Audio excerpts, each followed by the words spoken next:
माथि डाँडामा सुन्ने गरी लाउनु पर्यो नि त। कृष्ण कन्हैया लाल की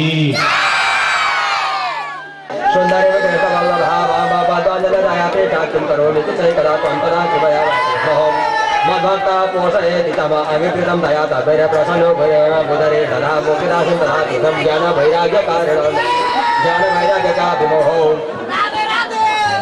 पोषणं शरणरूपेण वैकुण्ठं करोति तव भूमौ भाति विमोषाय छाया रूपं तया कृतं मोक्षज्ञानं विराक्तं तदा कृतकरालय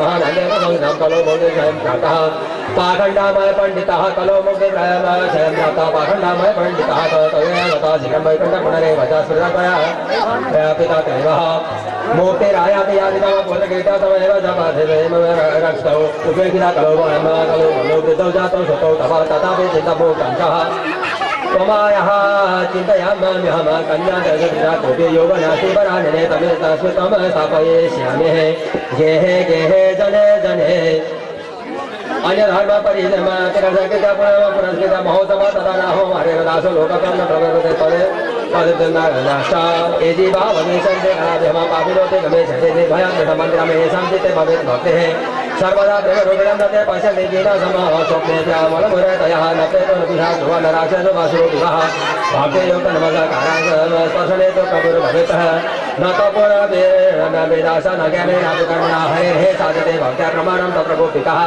निरञ्जनं जन्म सहस्रं भक्ते सत्ये जायते कलो भक्तिरे भाग्या कृष्ण पुरासिताम भक्ति द्रोह कराये च ते सिकंदे जगत त्रय दुर्वासा दुखमात्र दुखमापन्नमा पुरा भक्त विनंदकः अलम तपेरलम तेरलम योगैरलम गमहे अलम जन कथा लाभेर भक्ति के भक्तिरे केवलो केतिदः सुतो वाचा इति नारदेन तमा समात्मं निशम्यसा सर्वांग भक्तिसं नारद माध्यम वाक्यम भवेत् भक्तिर्वाचा हो नारद धन्योऽसि प्रतिमेम तुतोषि मयि सदः न कदाचित् विमुञ्चामि स्थिते दास्यामि सर्वदा कृपालुनतः साधुमद्वादादशात् बोधयो शतनः दासे ततो बोधाय बोधय सुतो वाचा दशापद समाकर्ण्यं कारुण्यं नारदो गताः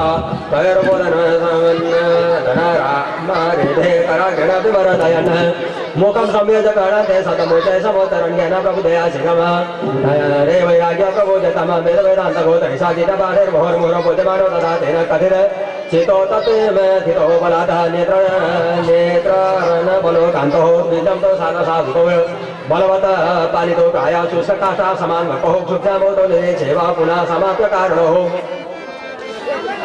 पुनः स्वपापरायणो ऋषि चिंतापरो जाता किं बोधयन्ति मये पितामहो निद्रा कथं याति वृद्धत्वं च महत्तरम् चिन्तयन्नाथ गोविन्द स्मरायामास भार्गवाभ्योगवाणि तथैवाभुन ऋषे कितदमामितेरः उदरं फलतोयम् सबलस्तेयम् भविष्यन्ति न संशयदर्दुरं सत्कर्मं सुरक्षितं समाचरः तते कर्म विधियन्यस्यः ईशाधव साधुभूषणं सत्कर्माणि न कृते तस्मिन् सरिन्द्राद्रिजिता नयोः गमिष्यन्ति क्षणात् भक्ते सर्वथा प्रसरिष्यति इत्याकाशावजात्मिष्ठ तत्सर्वैरपि श्रुतं नारदपि स्वयं लेवे नेदे ज्ञातमिते प्रभान नारदवाचा नया आकाशवाणीन्यपि लाभः सतु गीता सुखादिविर भक्तिज्ञानया गाढमातर्घोषण बलं महत् गदशन्ति तयो कष्टः सुखं भक्तिर्भविष्यति प्रलये गवेशन्ते श्रीमद्भागवतो ध्वने कलघोष इमे सर्वे सीमा शब्दाप्रिका इधा वैजन वैराग्यसंयुक्ता भक्ति प्रेम रसावः प्रतिगेहं प्रतिजनं तदङ्गं करिष्यति नागोवाचा वेद वेदान्तगोधयिता गीतापाठे पुरोहितं भक्तिज्ञानविरागणं गुणत्रिष्टत्रिकं तदा श्रीमद्भागवता लापथ कथम बोधमेष्यते तत्तदासु सर्वेदाता श्लोके श्लोके पदे पदे चितं तु संशयमेव भवतो भवदर्शनं विलम्बो नाटकर्तव्या शरणागतवत्सलः तुम्हारा उजो वेद पौरुषदो सारः जाता भगवती कथायति कर्म ततो भातिर् पृथग्भूता फलाकृते आमूलाग्रम रसत्तिष्ठन् नास्ते न स्वजते यतः न भूयम् सम्पृथग्भूतः फाले विश्वमनोहरा यथा दुग्धैषितं सर्वे न स्वादापयोपकल्पते पृथग्भूतं हि तद्गव्यम् देवानां रसवर्धनमेषुणामपि सम्बध्यन्ता शर्करा व्यक्तते सते पृथग्भूता सतः निष्ठा तथा भागवते कथा इदं भागवतं नाम पुराणं ब्रह्मसंहितं भक्तिज्ञानविरागणं स्थापनाय प्रकाशितं वेदान्त वेदसु शान्तः गीतया अभिकरधरे परितापते पवतिर्व्यासे मुहूर्त्या ज्ञानसागरे तया तदा त्वया पुराणोक्तं ततो श्लोकं समन्वितं तद्या श्रवणः सद्यो निर्बाधो बादरायणे तत्र विश्वामेन यथा प्रश्नः करो भवान् श्रीमद्भागवतं घातं शोकदुःखाविनाशनं राघवच यदरसनं च विनिहन्त्य शुभानि साध्य श्रेया तनोति भवतु भवरति तानमः निशेषशेषमुखगीतकथैकपान प्रेम प्रकाशकितये शरणं गतोऽस्मि भाग्योदयेन बहुजन्म समरजितेन ससङ्गमं जलमते पुरुषो यदा वै अज्ञानहेतुकृतमो महन्धकार नाशं विदाहि तदोदयत विवेकः तत्सत्यते श्रीमद्पुराणे उत्तराखण्डे श्रीमद्भागवतमात्मे कुमारनारद संवादे नाम द्वितीय ओंकाराय नमो नमः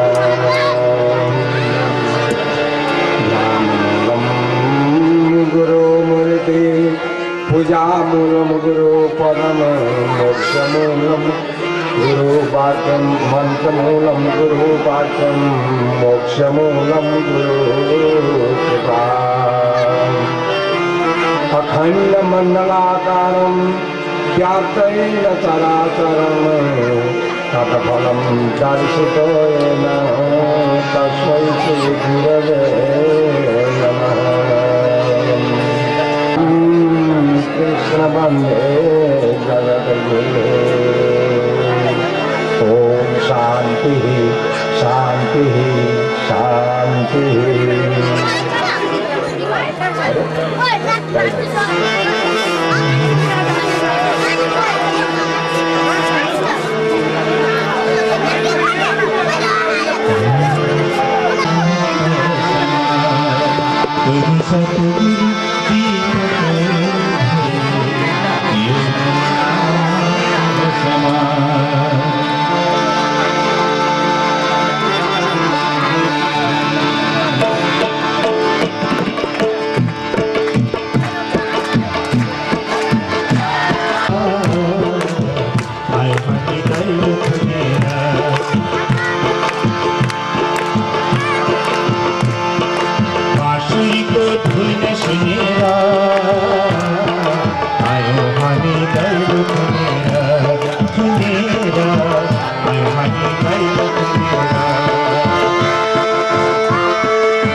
कसैको लागि तिरोइराख्नु भएको छ, यो कुरो हामीलाई प्रश्न छ। भन्नुहोस् तपाईँलाई के चिन्ता भयो भनेर सनकादि विवेका व्यक्ति ब्रह्मचारीहरूले सोधे पश्चात भक्ति ज्ञान र वैराग्यको सम्पूर्ण कुराहरू बताउनुभयो र भक्तिले उनको साथी भएका संवादहरू बताउनुभयो र भक्तिले अन्तिममा गएर भनेको थिइन्, महाराज श्रद्धालु भक्तजन धेरै हल्ला भयो, एकछिन धैर्य भएर गइदिन अनुरोध गर्दछु। महात्म्य श्रवण पछाडि यहाँले रमाइलो अवश्य पनि गर्नुहुनेछ, सत्सङ्गको लाभ प्राप्त गर्नुहुनेछ र अहिले यो समयमा चाहिँ धेरै संयम भएर बसिदिनु म अनुरोध गर्दछु।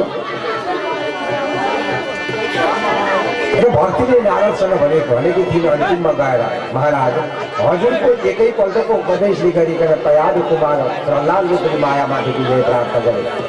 हजुरको एकैपल्टको उपदेश गरिकन द्रौपदीको कल्याण भयो, यो हजुरको उपदेश हो महाराज भनेर उनले भनेको थिए।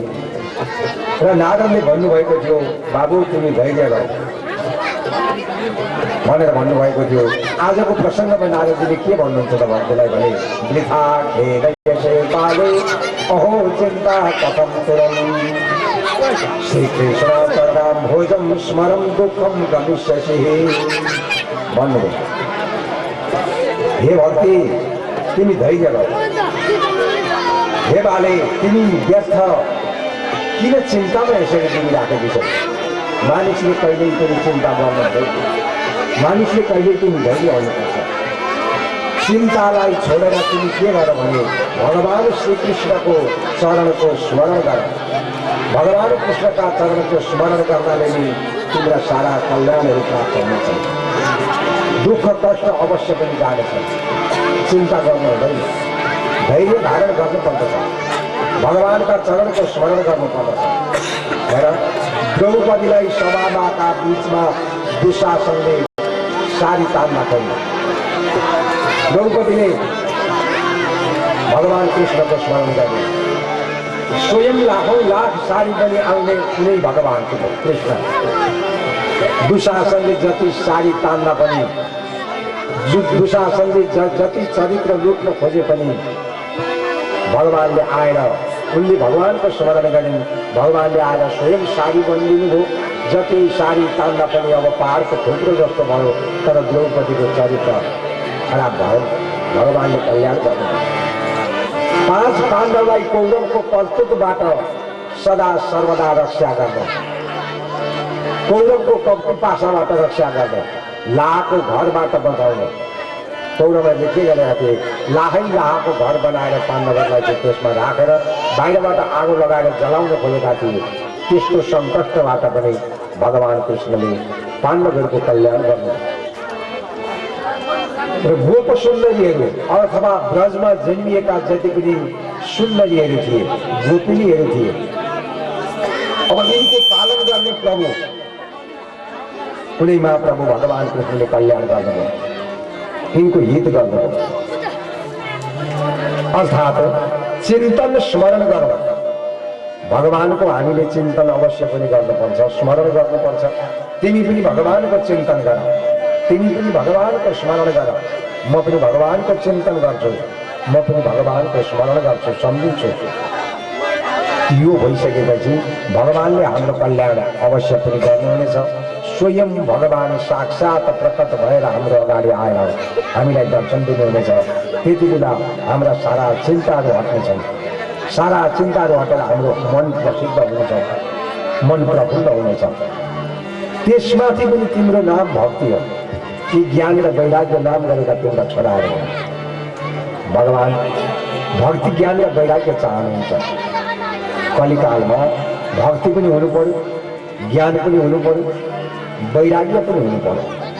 त्यसै वैराग्य भएर मात्रै हुँदैन, ज्ञान मात्रै प्राप्त गर्छ हुँदैन। ज्ञान प्राप्त भइसकेपछि वैराग्य प्राप्त गर्नै पर्छ। भक्ति नभइकन ज्ञान प्राप्त हुँदैन, ज्ञान नभएसम्म वैराग्य प्राप्ति हुँदैन। यी 3 कुराहरू कलिकालमा एक आपसमा परिपूरक छन्। यी 3 कुराहरू कलिकालमा जसले अवलम्बन गर्छ भने त्यो भगवान कृष्णको बोलो प्राप्त गर्दछ। तिमी भक्ति हो, ज्ञान र वैराग्य नाम गरेका तिम्रा छोराहरू। तिम्रो रक्षा भगवानले अवश्य पनि गर्नुहुन्छ। तिमीले भगवानलाई सोध्न पाउँदैछौ त्यति बेला, प्रभु म कहाँ गएर बसौँ त, मेरो बस्ने ठाउँ कहाँ हो त, म जहाँ गए पनि मलाई कलिले आक्रमण गर्छ, मलाई बस्ने ठाउँ देखाइदिनुहोस् भनेर भगवानलाई तिमी भन्न सक्नेछौ। तिमी भगवानको चिन्तन गर। धेरै सम्झाउनु भयो नारदजीले, यसरी सम्झाउँदै जानुभयो। अनि भक्तिले भन्छन् नारदका यस्ता कुरा सुनिसकेपछि, महाराज हजुरको उपदेशले मात्र मलाई पुगेन, किनभने कलियुगी मनुष्यलाई हजारौं पुण्यका प्रतापले मात्र भक्तिमा अनुराग हुन्छ, त्यसै भक्तिमा अनुराग हुँदैन कलियुगी मनुष्यलाई। तर अरू युगमा यो केही पनि छैन, हजारौं पुण्य प्राप्त गर्नु पर्यो। यो हजारौं पुण्य प्राप्त गरिसकेपछि मात्रै हामी कलिकालका मनुष्यलाई भक्तिको उदय हुन्छ हृदयमा। अनि मात्रै भक्ति प्राप्त भइसकेपछि अनि मात्रै ज्ञान प्राप्त हुन्छ, अनि मात्रै वैराग्य प्राप्त हुन्छ। अब ती हजारौं जन्मका सञ्चित पुण्यको प्रभाव कहिले एकत्र होला र मेरा सन्तानको उद्धार होला प्रभु? हजुरको उपदेशले मात्र मलाई पुग्दैन, हजुरको सहानुभूतिले मात्रै मलाई पुग्दैन, हजुरले दिनुभएका वचनले, सार्वजनिक वचनले मात्रै मलाई कहिले पनि पुग्दैन। मेरा सन्तान अहिले हेर्नुहोस् यो अवस्थामा छन्, जर्जर छन्। जर्जर भएको अवस्थामा हजुरले केही कल्याण गर्नुपर्छ, कल्याण गर्नुहोस्, प्रयास गर्नुहोस्। किनभने हजुर ब्रह्माका साक्षात पुत्र भइबस्नुहुन्छ। हजुरलाई ब्रह्मपुत्र भनेर हामी नमस्कार गर्दछौँ, ब्रह्मपुत्र भनेर हामी हजुरको चिन्तन गर्दछौँ, ब्रह्मपुत्र भनेर हामी हजुरको स्मरण गर्दछौँ। मेरा छोरा अहिले अचेत अवस्थामा छन्, हे ब्रह्मपुत्र मेरा छोरालाई केही गरिदिनुहोस् उपाय भनेर भक्ति एकदम सँगसँगै रुन थालिसकेपछि अब नारदजीले विचार गर्नुभयो, उठ्छन् कि त केही प्रयास चाहिँ गर्नु पर्यो भनेर भक्तिका वचन सुनिसकेपछि अब जानुभयो। कहाँ जानुभएछ भने तिनै ज्ञान र वैराग्य भक्तिका छोराले जो 60 वर्षका जर्जर भएर लडेका थिए त्यहाँ प्रवेश गर्नुभयो र भन्न लाग्नुभयो, कसरी? मुखम संयोज्य करणान्ते, ती भक्ति ज्ञान र वैराग्यका कानमा चाहिँ आफ्नो मुख लगेर अनि कराउन थाल्नुभयो। ज्ञानम प्रबुद्धताम शीघ्रम रे वैराग्यम प्रबुद्धताम। हे ज्ञान, हे भक्ति, वैराग्य, तिमी उठ, तिमीहरू उठ भनेर कराउन थाल्नुभयो, जोड जोड शब्द लगाएर। त यस्ता वचनले उनीहरू उठेन। नउठिसकेपछि नारदजीले फेरि विचार गर्नुभयो, अब वेद वेदान्त पढेर सुनाउनु पर्यो भनेर वेद वेदान्तहरू पढेर सुनाउनु लाग्नुभयो। चारै वेदको पाठ गर्नुभयो, वेदान्त शास्त्रको पाठ गर्नुभयो, गीता शास्त्रको पाठ गर्नुभयो, इत्यादि पाठ हरेक प्रयत्नले पनि अब नउठ्दाखेरि के हो त भने नारदजीलाई एउटा ठुलो चिन्ता चाहिँ उत्पन्न भयो। आज ब्राह्मणको कुलमा जन्मिएर मैले यति पनि कर्म गर्न सकिनँ, भक्ति ज्ञान र वैराग्यको उद्धार गर्न सकिनँ भने म ब्राह्मण भएर जन्मिएको पनि धिक्कार भयो। म आज एउटा पृथ्वीलाई भाड मात्रै हुने भएँ, अब के गर्दा यिनको कल्याण हुन्छ त भनेर चिन्ता गर्दै हुनुहुन्थ्यो। चिन्ता गर्दा गर्दै गर्ने आकाशमात आकाशवाणी भयो। आकाशवाणी के भयो भने नारदजी यसरी भक्ति ज्ञान र वैराग्यको उद्धार हुँदैन। यदि हजुरले भक्ति ज्ञान र वैराग्यको उद्धार गर्न चाहनु भएकै हो भने तपाईँ के गर्नुहोस् भने सत्कर्म गर्नुहोस्। उद्यमम सफलेस्तेयम भविष्यति न संशय। यदि सत्कर्म गर्नु भएन भने हजुरले गर्नुभएका प्रयासहरू जति पनि छन्, हजुरले गर्नुभएका उद्योगहरू जति पनि छन्, हजुरले गर्नुभएका परिश्रमहरू जति पनि छन् भक्ति ज्ञान र वैराग्यको लागि, यी सबै के हुन्छन् भनेदेखि असफल भएर जान्छन्। फेरि चाहिँ तपाईँ चिन्ता नगर्नुहोस्, त्यो हजुरको यो उद्योग त्यति बेला मात्रै सफल हुनेछ। कति बेला? जति बेला हजुरले सत्कर्म गर्नुहुन्छ त्यति बेला तपाईँ सफल बन्नुहुनेछ। यदि हजुरले सत्कर्म गर्न सक्नु भएन भने सफल कहिले पनि हुँदैन। र सत्कर्म गर्नुहोस्, सत्कर्म गर्नुहोस्, सत्कर्म गर्नुहोस् भनेर आकाशवाणीले भन्छ। नारदजी छक्क पर्नुभयो। उहाँलाई त्यति पनि ज्ञान रहेछ। त्रिकालदर्शी ब्राह्मण अब सत्कर्म भनेको के हो त थाहै भएन। नभइसकेपछि फेरि नारद त्यहाँबाट उठ्नुभयो। अघि जुन चिन्ता थियो, जुन चिन्ताले व्याकुल गराएको थियो त्यही व्याकुलता फेरि थपियो। ओहो, अब यो सत्कर्म भनेको के गर्नुपर्छ छक्क पर्नु। आकाश सोध्दै गए तर कसैले पनि सत्कर्मको जवाब दिन सकेनन्। तीर्थमा गएर सबैलाई सोध्दै जानुभयो तर कसैले बताउन नसकेर कोही घर छोडेर भागे। नारदजीले दिक्क लाग्यो, अब यो घरमा पनि बस्नुपर्ने सोधिहाल्छन्, जानेको छैन, बरु भाग्नु पर्यो भने कोही चाहिँ घरै छोडेर पनि भागे। नारदजी आएको देख्ने बित्तिकै घर छोडेर भागी गए। त्यसो पो गर्नु थाले मान्छेहरू। अब कोही चाहिँ कस्तो भयो अरे भने त्यो नारदजी आएको देख्ने बित्तिकै लाटो जस्तो भएर नबोलिकन बस्न थाले। नारदजी सोध्नुहुन्छ बोल्दै, बोलौँ भने जवाब छैन। कोही घर छोडेर भागे, कोही लाटो बने, यस्तै यस्तै भयो। अब यसरी सोध्दै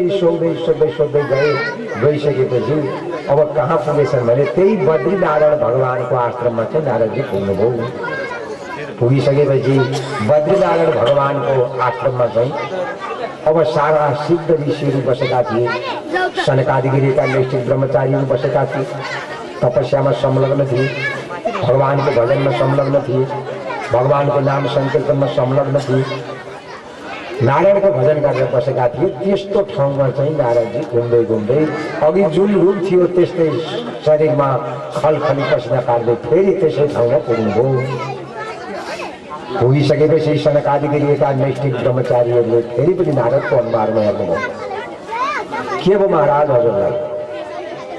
तपाईँ अगाडि पनि यो अवस्थामा यो बद्रीको आश्रममा आइपुग्नु भएको थियो, अहिले पनि यहाँ आइपुग्नुभयो, हजुरलाई के भयो भन्ने बित्तिकै अब सनकादिगिरीका नैष्ठिक ब्रह्मचारीहरूले सोध्ने बित्तिकै महाराज आज मेरो भाग्यको उदय प्राप्त भयो, आज मलाई हजुरले कल्याण गर्नु पर्यो।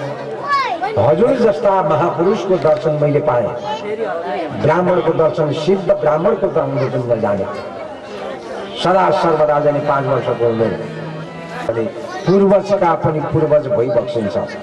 महाराज हजुर हामी हजुरका पाउमा दण्डवत गर्दछौँ। सदा सर्वदा वैकुण्ठमा बास गर्नुहुन्छ हजुरहरू, अन्त कहिले पनि बास गर्नुहुन्न। सदा सर्वदा हरिकीर्तनमा तत्पर रहनुहुन्छ। भगवानका नाम संकीर्तन गर्न जहिले पनि प्रफुल्ल मन लिएर हजुर अगाडि बढ्नुहुन्छ। महाराज अवस्था पनि हजुरको कस्तो छ भने ज्यादै सौम्य अवस्था छ, सुरम्य अवस्था छ, कहिले पनि प्राप्त हुन्छ। कहिल्यै पनि हरिका शरणमा प्रवेश गर्नको निमित्त मुखमा यही मात्रै शब्द उच्चारण भइराखेको छ, हरि शरणम, हरि शरणम। कहिल्यै पनि हजुरका मुखमा यो कहिले पनि हटेको छैन। हरि शरणम भन्ने यस्तो मन्त्र मुखमा छुट्दैन, कहिल्यै पनि बाहिर भागेर काहीँ पनि जाँदैन। जसका भ्रुभङ्ग मात्रले पूर्वकालमा भगवान विष्णुका द्वारपाल जय र विजयको नष्ट भएका थिए। प्रभु म हजुरका पाउमा दण्डवत गर्दछु भनेपछि फेरि पनि हरि शरणम भन्नुभयो सनकादिगिरीका ब्रह्मचारीहरूले। आउनुहोस् भक्त, अब हामी पनि हरि शरणम जुन भजनद्वारा हामी के गर्छौँ भने आफ्ना मनलाई पवित्र पारौँ, कानलाई पवित्र पारौँ, शरीरलाई पवित्र पारौँ अनि यसबाट सत्सङ्गको एउटा लाभ हामीले अवश्य पनि उठाउँ।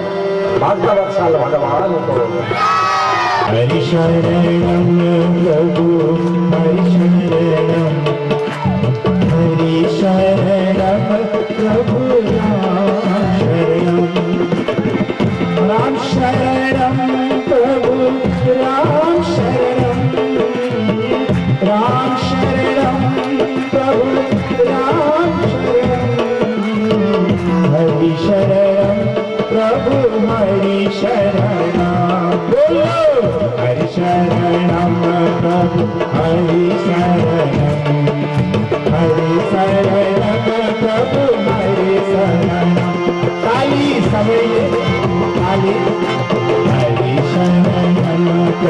हरि शरणम प्रभु हरि शरणम प्रभु हरि शरणम।